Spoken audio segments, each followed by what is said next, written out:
Be you a house lady, be you a maid, be you a factory worker, or be you a CEO of a company or a salesperson, it doesn't matter.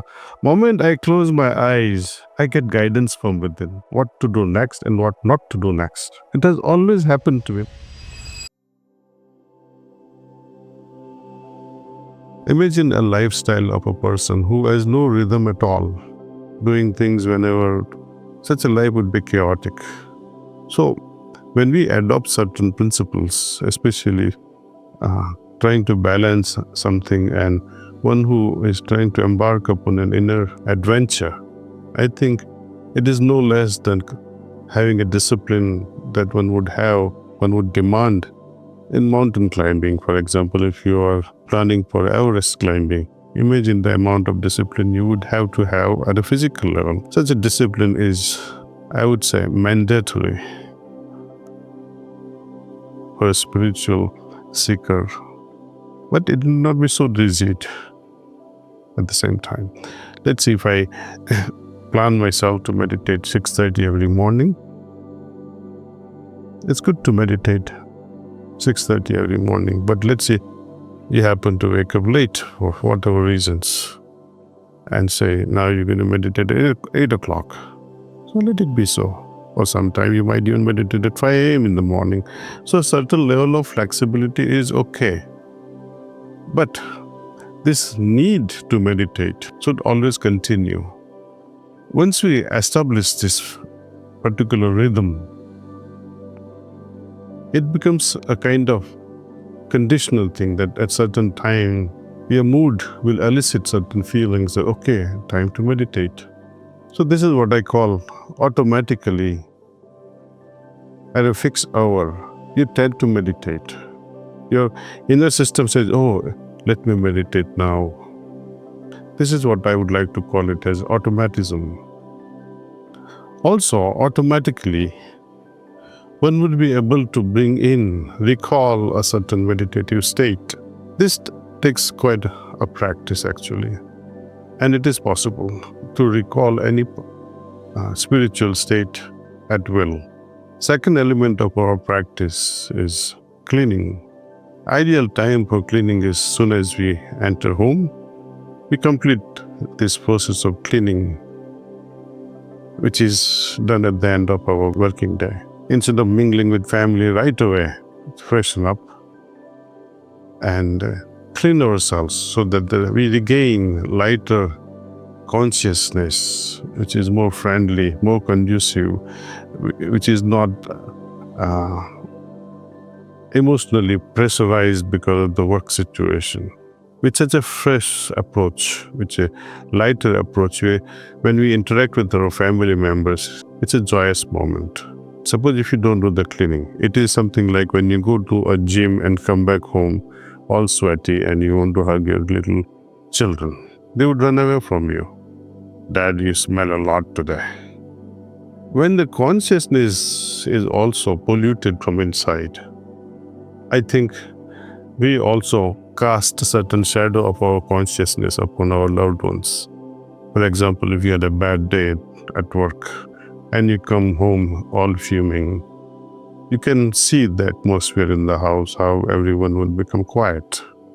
Instead of that, if you can go to your basement or in your room and just do the cleaning, okay, let's get rid of this baggage and freshen up yourself with a newer level of better consciousness and then interact with family members. It only promotes harmony, love, joy.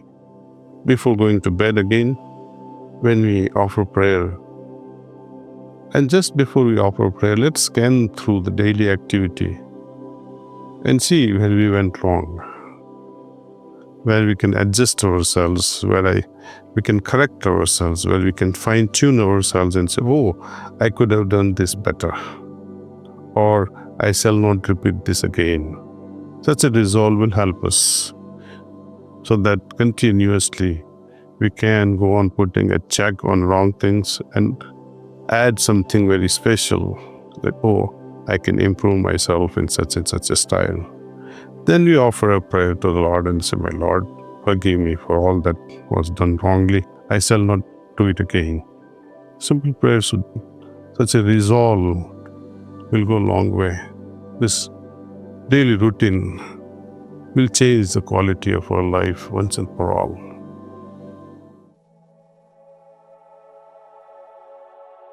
Be you a house lady, be you a maid, be you a factory worker, or be you a CEO of a company or a salesperson, it doesn't matter.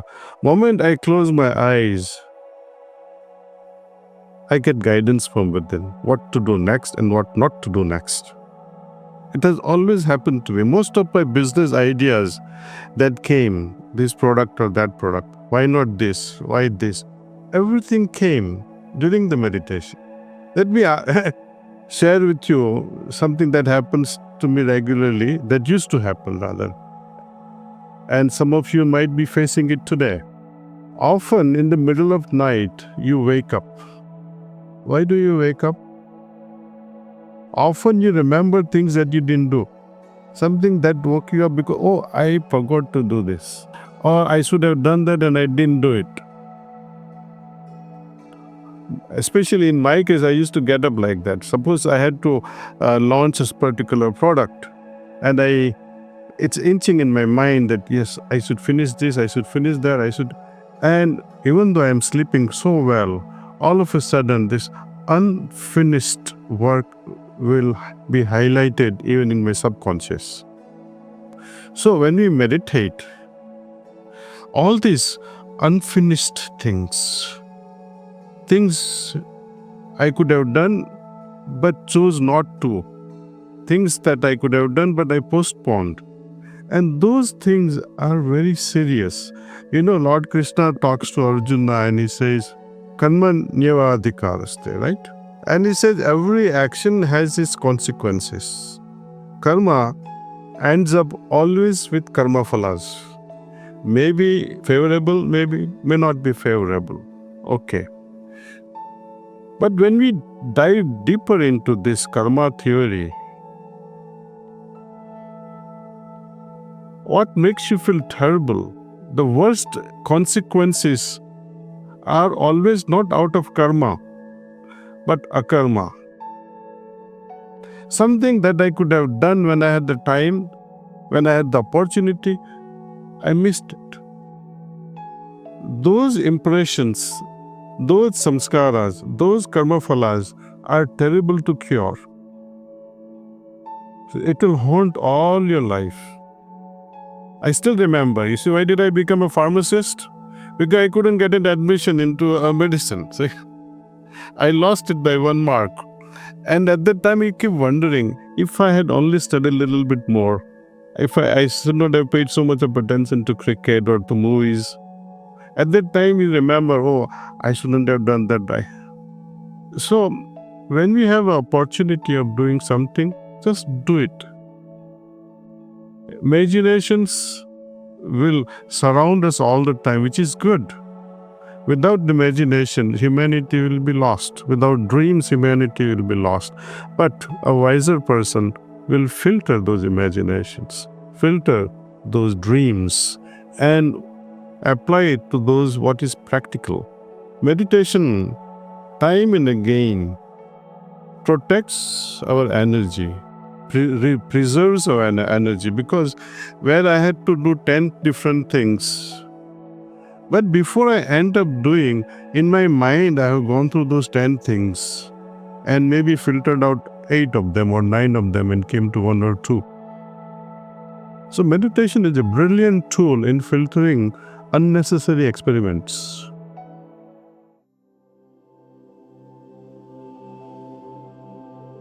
We all have our own unique problems.